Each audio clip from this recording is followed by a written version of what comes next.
yung mga propriedad ay mauubos ito. Mga kapatid, darating ang panahon, ito'y mauubos. At ito ang nangyari sa isang prodigal son. So ang nangyari, na nasa malayo na siyang lugar, at wala nang mga kaibigan na gustong tumulong sa kanyang mga kapatid. Ang ginawa mga kapatid ay bumalik sa kanyang isip, sa bahay ng aking ama, napakaraming pagkain. Kahit na ang aming mga katulong, magaganda malulusog, hindi nagugutom. Habang ako'y narito, mamamatay sa gutom. At sinabi niya, babalik ako sa aking ama at sasabihin ko, ako'y nagkasala sa iyo, ama ko, at ako'y nagkasala sa langit. Tanggapin mo na lang ako isang katulong, hindi isang anak. Bahala na, basta ako'y makabalik sa iyo. Praise God. Ito ang ginawa ng isang prodigal son, mga kapatid. Ngunit ang hindi niya alam, kahit na siya nasa malayo pa, ang kanyang ama ay nasa pintuan, nag-aabang. Kasi alam ng kanyang ama, darating ang panahon, babalik ang kanyang anak. Praise God.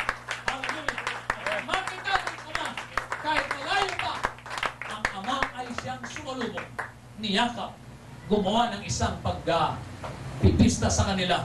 Praise God. Hallelujah. At nakita natin ang ginawa ng ama. Praise God. He is the great provider. Kahit wala nang mana ang kanyang anak, dahil nasa pinakamatandang kapatid na ang lahat ng mana na naiwan sa ama. Ngunit, ang biyaya at ang basbas ay hindi nauubos sa kanyang ama. Amen. Praise God. Amen. Hallelujah. Gumawa ng isang question ang matandang kapatid, bakit tayo'y nagpipista ngayon? Matagal na ako rito, marami akong mga kaibigan, ngunit hindi mo ginawa ito para sa akin. Ang pinakamalaking, pinakamataba, ginawa mo pang ihawin. Ako hindi nyo ginanyan, ama ko. Bakit ganito? Kung minsan ganito ang nangyayari sa mga nakakatandang mga kapatiran na walang mga nangyayaring pressure sa kanila. Praise God, dahil sa kanilang paglilingkod, para bang walang battle. Praise God, walang pakikipaglaban ang nangyayari. Kasi walang pressure, walang trials, walang temptation. So pagkaalam nila, okay lang. Alam ko na, pagkatapos niyan, alam ko na. Then pagkatapos ng amen, uwi na kami. Praise God. Para bang master na siya sa kanyang paglilingkod. Di ba ganyan tayo? Noon? Mulat akong Katoliko. Kasi, alam mo mga Tagalog, Katoliko talaga. Pero magsisimba lang ako, KBL. Tuwing kasal, binyag, at libing. At alam mo naman, pag magsisimba tayo, di ba? Nakaupo tayo, di ba? Talagang, kung pwede lang, walang kilos. Hindi ka uusod-usod. Talagang nakatingin ka sa leader na nagmimisa. Kahit na dumaan yung medyo makikita mo na yung paa, hindi mo titingnan kasi santong-santo ka, di ba? At sasabihin pagkatapos ng misa, mga kapatid, tapos na ang misa, ipakita niyo na ang fellowship. Ano gusto na galing? Pakikipagkapwa. O di, easy lang, 1, 2, 3. Pero hindi mo kilala yun, di ba? Dinalis agad. Pero sa charts, kung minsan, hindi ganun ang ating mga kalagayan. Pero minsan, sa charts, mas sobra pa doon, di ba? Kasi, narito tayo sa katotohanan, pero minsan nakikita ko sa mga kapatiran, para bang nilala mo, may langgam sa kanilang upuan, tayo ng tayo. At alam mo mga kapatid, kahit isang beses, hindi ako nakadalaw ng CR sa Katoliko. Pero dito sa katotohanan, ayaw ko kung ilang beses tayo papunta sa CR.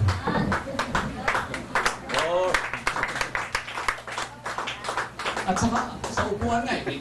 Marami na kaming upuan, may nabali ang paa. Kasi, kumisan, makakatulog na kasi kung may panahon na hindi maganda talaga ang pangangaral, makakatulog na siguro. At maganda sana, bigyan na natin ng unan. Di ba nangyayari ng ganun? Dahil sa kanilang paglilingkod, para bang walang nangyayari. Pero pag meron palang pakikipaglaban, praise God, kung meron palang trials and temptation, mas magsisigasig ang ating paglilingkod. Dahil alam natin kung wala ang Panginoon, wala tayo. Hindi tayo makakapagpatuloy. Kailangan natin ang kanyang biyaya, mga kapatid. Hallelujah. Kaya sa ating paglilingkod, mga kapatid, tayo'y nagdidepende sa Kanya. Kung wala siya, wala tayong magagawa. Praise God. Hallelujah. So salamat sa Panginoon dahil ang basbas ay nagpapatuloy hanggang ngayon. Praise God. Kaya bawat isa sa atin, praise God, kailangan marinig ang isang pagpapala, ang isang basbas, ang isang biyaya na kailangan natin marinig, mga kapatid. Praise God. Dahil nasa New Testament Church na tayo, mga kapatid, at hindi na uubos ang mga pagpapala na ginagawa ng Panginoon sa bawat isa sa atin. Amen. Praise God. Kaya sa ating paglilingkod, mga kapatid, hallelujah, salamat at hindi na ubusan, hindi iisa ang biyaya. Praise God. Hanggang ngayon, napakaraming biyaya ang Panginoon. Praise God. Kung kailangan mo ng pagpapatawad, nandoon ang biyaya. Pero tayo, mga kapatid, lalo na't matagal, ipapakita. Dahil lang sa Panginoon, nagtatawanan nga kami.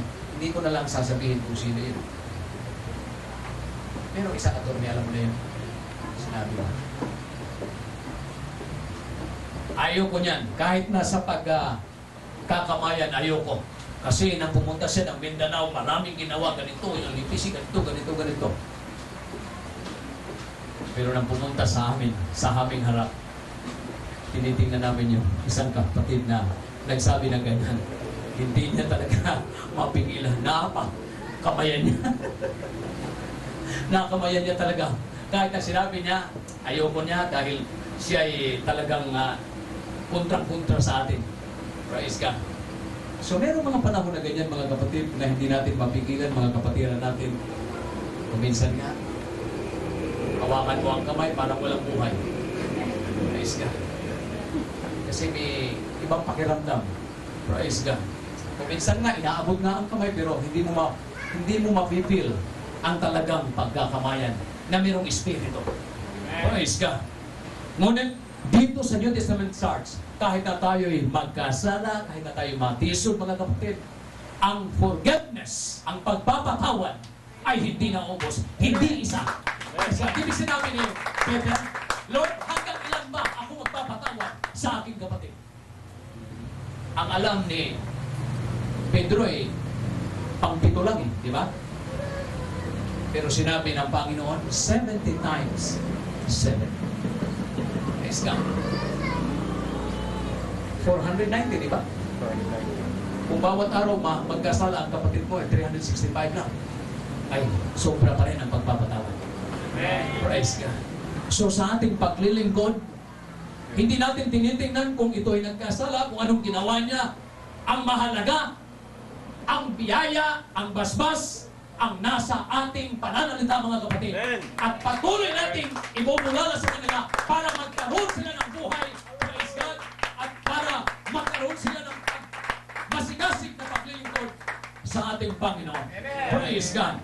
We need a spoken blessings even in the midst of temptation, trials, and courses. Praise God. Hallelujah. So siguro, naranasan nyo ng mga kapatid. Nang una akong mag-attend ng General Conference dito sa atin, kaunti lang po kami noon. Wala pa yatang 200, mga mahigit na 100 lang. Alam mo mga kapatid, hindi ko malimutan karanasan ito Di mag-register kami. 30 pesos pa ang registration noon. So hindi ako nagpag-register dahil nagsarado na si Pastor Hobbs. At libre pa ang kain noon. So kakain ako pero hindi ako nakapag-register. So sinabi ng isang kapatira, hindi ka pa nagpag-registro, hindi ka pwedeng kumain. So sinabi ko, Sir, magbabayad na lang muna ako bago ako mag-registro. Kahit na, ang nag-registro lang kakain dito. Okay?